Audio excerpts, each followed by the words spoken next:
Hey, Net Worth Nation, listen up as the legendary Bob Woodson explains what happens to the net worth system when government handouts come in effect. Interesting. All black households had a man and a woman raising children.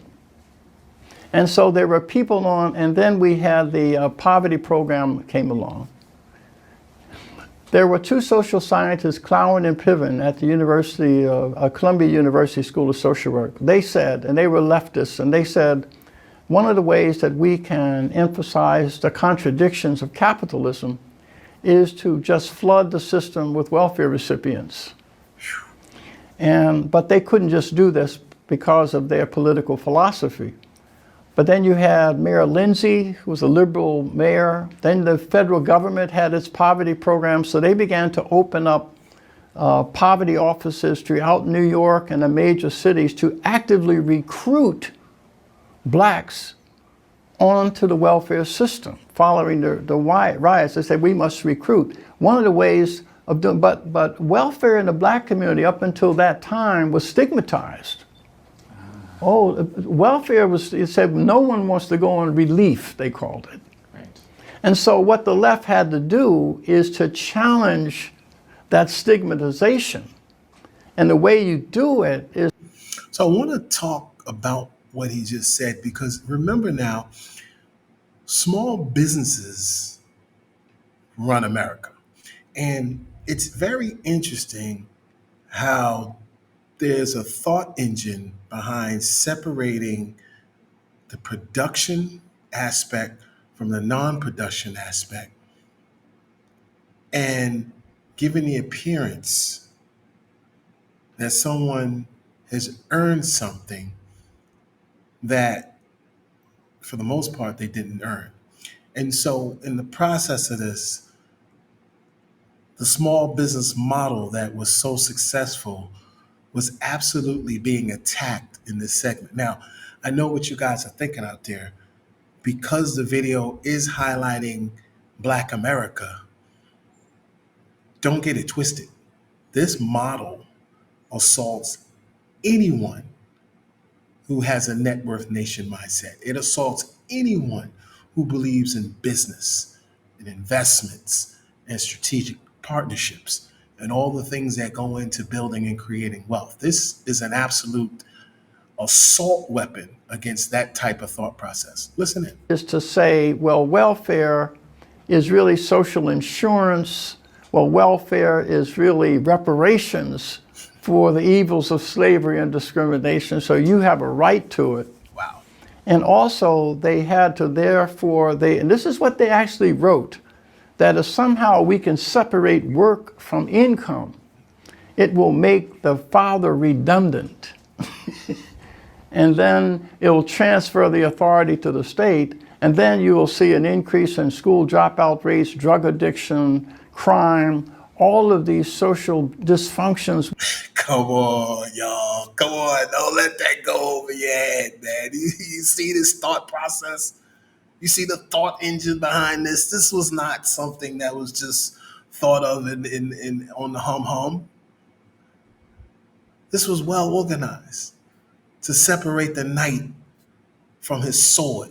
You know what I mean? To separate the true fighter in business, the true fighter in education and learning how to create, how to grow, how to create wealth.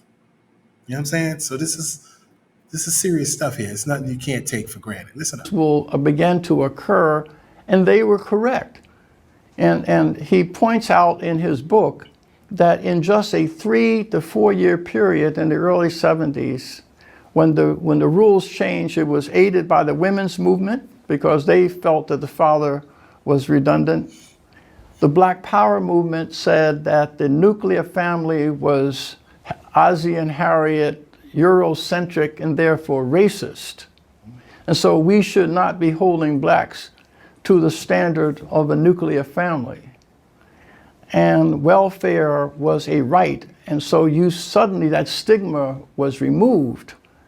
And blacks were recruited into the welfare system. And they made welfare more generous than work.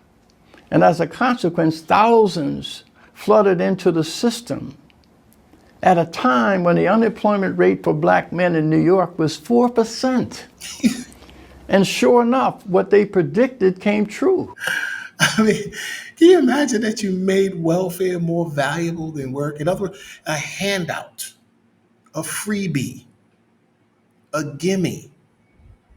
You see, this concept, is not something that's new under the sun. You see, as a matter of fact, I'm going to go a step on a limb and say that everything that we see now is a byproduct of the seeds that were planted back in the 60s and the 70s. This is with just this gentleman, Mr. Bob Whitson. Now, for those of you who don't know his background, he came up through the ranks. He was born out of North Philadelphia. He came through that generation there. He dropped out of school. He went into the military. Did very well in the military, by the way, and then he ended up going back to school and getting his education. And then once he does that, he begins to open up and realize what's going on in the civil rights movement. So he joined forces with the civil rights movement. He laid his life on the line for that. Then after the civil rights, he left that and went into the urban leagues in the inner cities. He was the director of the urban league programs that helped unfortunate children in the inner cities. So he laid himself on the line for a lot of these programs. And so when I hear something coming from an individual like this, and not an Al Sharpton, who, again, speaks on the other side of this, who loves people and thinks that, people should get handouts and should get reparations and things like that. Don't get me wrong. There's a time and a place.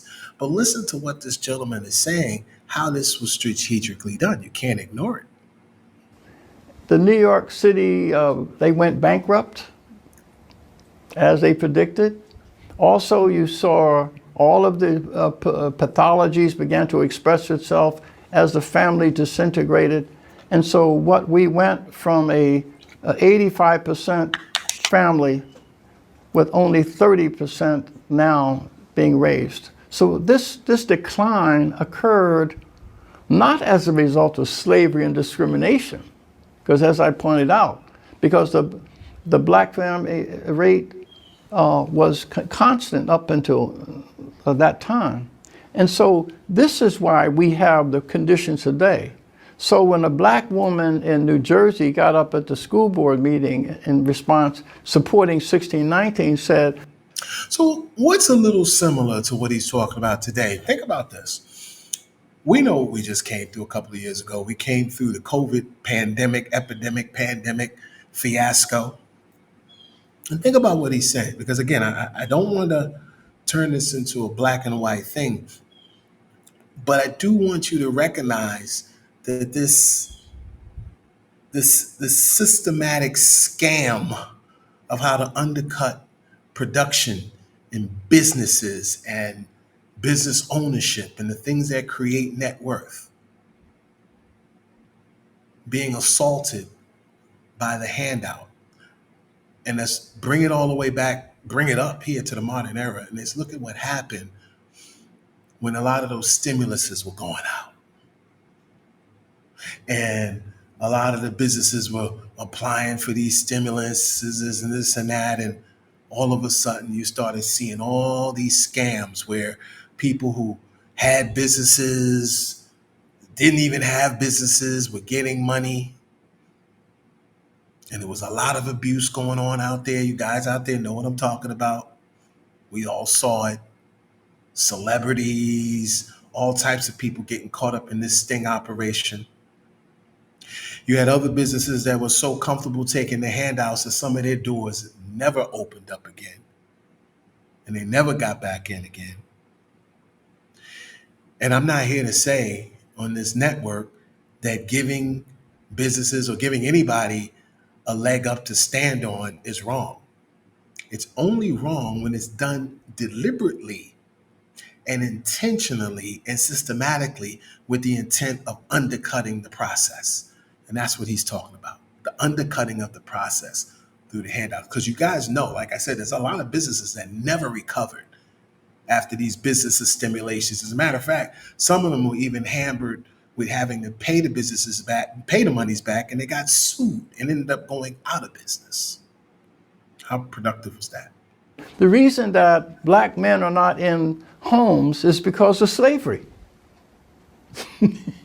And so it is important for us in 1776 to really fill this education void of information.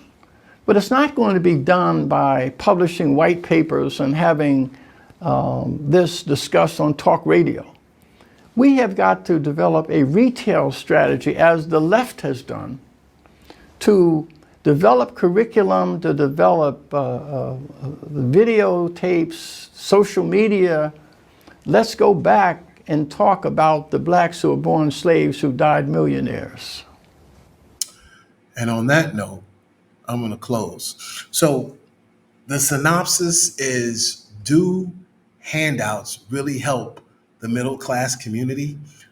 Well, based on Bob Woodson's examination over the last 40 some odd years, the answer is obviously no, it does not. It doesn't help at all, because the reality of it is that when you devalue the work, the effort, the strategic partnerships, and you devalue the fruits of labor and you make it diminished, yeah, you can replace that concept. You can absolutely destroy that concept. So I'm Ron G, your console, aka the Net Worth Nation, wanting to remind all of you out there, continue on the path of hard work, strategic partnerships, and letting those business ideas of you guys fly into the universe, because that is the only way that you can increase, improve, promote, and spread your net worth throughout your community. AKA Ron G, your console. Peace.